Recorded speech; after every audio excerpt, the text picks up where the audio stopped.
প্রথম কথা হচ্ছে যে নির্বাচনটা সুষ্ঠু হোক, উৎসব মুখর হোক এবং অংশগ্রহণ অনেক বেশি থাকুক, এটাই আমরা সরকার হিসাবে চেষ্টা করব। আমাদের প্রচেষ্টা সেদিকেই থাকবে।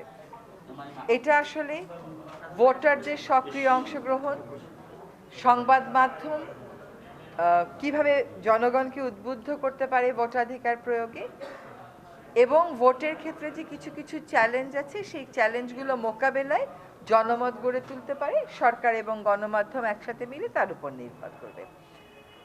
আসলে অনেক বছর পরে একটা প্রকৃত ভোট হবে যেখানে সরকারের কোনো পক্ষের প্রতি কোনো অবস্থান নেই, মানুষ নির্ভয়ে সব জেনে বুঝে তার ভোটাধিকারটা যেন প্রয়োগ করতে পারে, সেটাই আমাদের প্রচেষ্টা থাকবে। আমরা যে এই ভোটের আয়োজনটা করছি, এটা করছি মনে রাখতে হবে প্রায় 16 বছরের একটা স্বৈরাচারী শাসনের পতনের ফলে। একটা স্বৈরাচারী শাসন ব্যবস্থা যখন থাকে তখন সকল ব্যবস্থাতেই তার লোকজন ঢুকে পড়ে, মনস্তত্ত্ব ওরকম হয়ে যায়। সেটার বিপরীতে দাঁড়িয়ে আমরা এই নির্বাচনটা আয়োজন করছি একটা গণ অভ্যুত্থানের শক্তির উপর দাঁড়িয়ে। সেখানে পরাজিত শক্তি কিছু বাধার সৃষ্টি করতে পারে, সে বাধাগুলো আমাদেরকে মোকাবেলা করতে হবে। আমার তো মনে হয় পরাজিত শক্তির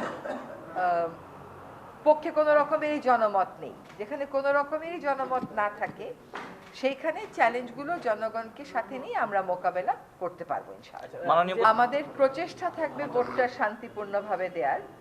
ভোটের সময় বাংলাদেশে বিভিন্ন জায়গাতে, যেহেতু আমরা খুবই রাজনীতিমুখী একটা জাতি, সেখানে একটা উত্তেজনা থাকে। আমরা চেষ্টা করব, এই জন্যই তো আমরা আপনাদের সাথে এবার প্রথম থেকেই এঙ্গেজ করছি, যাতে করে আতঙ্কের পরিবেশটা আমরা সরিয়ে দিতে পারি। এই আতঙ্কটা কেন তৈরি করা হচ্ছে, আতঙ্কটা কারা তৈরি করছে, গভীরে গিয়ে দেখবেন সেই পরাজিত শক্তিই করছে। তো তাদেরকে যদি আমরা একটা গণ অভ্যুত্থানের মাধ্যমে সরিয়ে দিতে পারি, বাকি চ্যালেঞ্জগুলো আশা করি আমরা মোকাবেলা করতে পারবো। আমরা কাজটা শুরু করছি। নির্বাচনের একটা নিয়ম আছে, তো নিয়মের অনেকদিন আগে থেকে আমরা চাইলেও কাজটা শুরু করতে পারি না।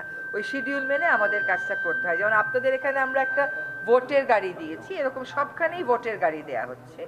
তাছাড়াও তথ্য মন্ত্রণালয় থেকে উঠান বৈঠক করা হচ্ছে, বাজারে বাজারে গিয়ে মিটিং করা হচ্ছে, এবং আমরা আজকে যে সাংবাদিকদের সাথে ট্রেনিংটা হবে সেখানেও সংস্কার প্রস্তাবনাগুলো নিয়ে কথা বলা হবে।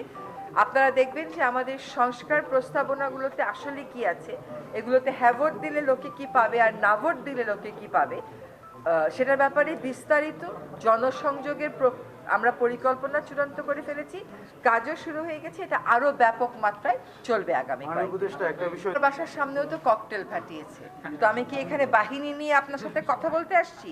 ওই অপশক্তিকে আপনাকে শক্তি দিয়ে মোকাবেলা করতে হবে, আপনাকে ইতিবাচক শক্তি দিয়ে মোকাবেলা করতে হবে। যে কটা প্রশ্ন শুনলাম সব কটাই তো আশা জাগানি আর পরিবর্তে ভয় জাগানিয়া হয়ে গেল। এটা তো হইতে পারবে না। আপনাকে তো ভয় দেখানোই হচ্ছে একটা উদ্দেশ্য নিয়ে, আপনি কি সেই উদ্দেশ্যটা সফল হতে দেবেন? সফল হতে দেওয়া যাবে না। অপশক্তির কয়টা লোক আছে বলেন আমাকে, তার বিপরীতে আমরা কয়টা লোক আছি। আমাদেরকে সংগঠিত হতে হবে। আর যদি কারো বিশেষ কোনো নিরাপত্তার ঝুঁকি থাকে সে ব্যাপারে সরকারকে অবহিত করবেন। প্রথম আলো, ডেইলি স্টার তারা তো আবার চালু হয়ে গেছে। তারা কি তাদের অফিসে আগুন লাগানো হয়েছে বলে আর কাজ করব না বলে বসে আছে? তারা কিন্তু বসে নেই, সরকারের সাথে তাদের কথা হয়েছে, তারা আবার চালু হয়ে গেছে, কাজ করেছে। এই যে ফাইটিং ব্যাকের স্পিরিটটা, এটা তো থাকতে হবে। আপনি একজন সংবাদকর্মী হিসাবে গত 16 বছরে যে নিপীড়নের মুখোমুখি হয়েছেন, এবার কি তার এক পরিমাণ নিপীড়নের মুখোমুখি হয়েছেন? তাহলে সেই কথাগুলো বলছেন না কেন? সেই কথাগুলো বলেন সবাইকে, মানুষের মধ্যে আশা জাগান, উৎসাহ জাগান। সেটাই আপনারা